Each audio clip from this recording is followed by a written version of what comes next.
ជំរាបសួរបងប្អូនទាំងអស់គ្នាទីរាប់អានបាទថ្ងៃនេះខ្ញុំសូមបង្ហាញខ្លុយមួយបាទបងប្អូន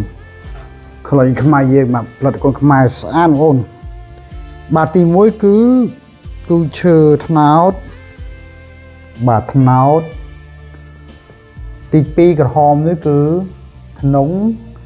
ទី3នាងនួនទី4គឺក្រញូងបងប្អូនខំម៉ៅក្របក្រញូងខ្មៅយើងគេបងប្អូនខ្មៅម៉ែខ្មៅបាទគឺស្អាតបងប្អូនធានាបានហើយមើលទៅ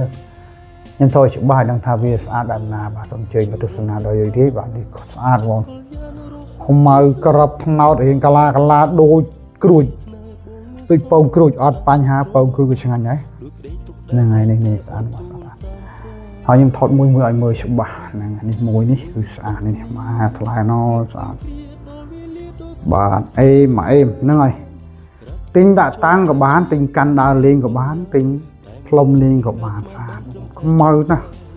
អត់បាញ់ថ្នាំទេសាច់ឈើបែបនេះឯងក៏យើងបងប្អូនណាកុំច្រឡំតែបាញ់ថ្នាំខ្មៅហើយជាបន្តគឺនាងនួនបាទនាងនួនមើលសាច់វាអត់មានបញ្ហាទេអត់មានប្រេសស្រាំអត់មានតបើដាក់អាចដីអាចឈើបាត់អីទេគឺមកស្អាតតែម្ដងភ្លឹងតែម្ដងហើយសំឡេងទៅនេះបានផ្លុំទៅអុកតាខ្ពស់អាចដល់តំមកគេទៅអូខេមួយទៀតអីគេ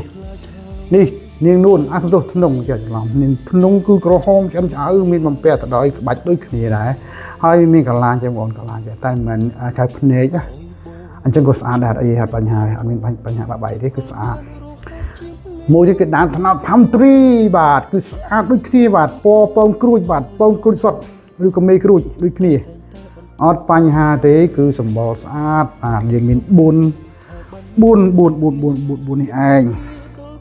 ចាប់ផ្ដើមអាចតាក់ទងមកបានដើម្បីសាកសួរព័ត៌មានបន្ថែមឬក៏ចង់ទៅការផ្ញើអីអត់បញ្ហាទេជូនតាមរយៈបន្ថែមឬក៏តាមប្រេសនីទូរគម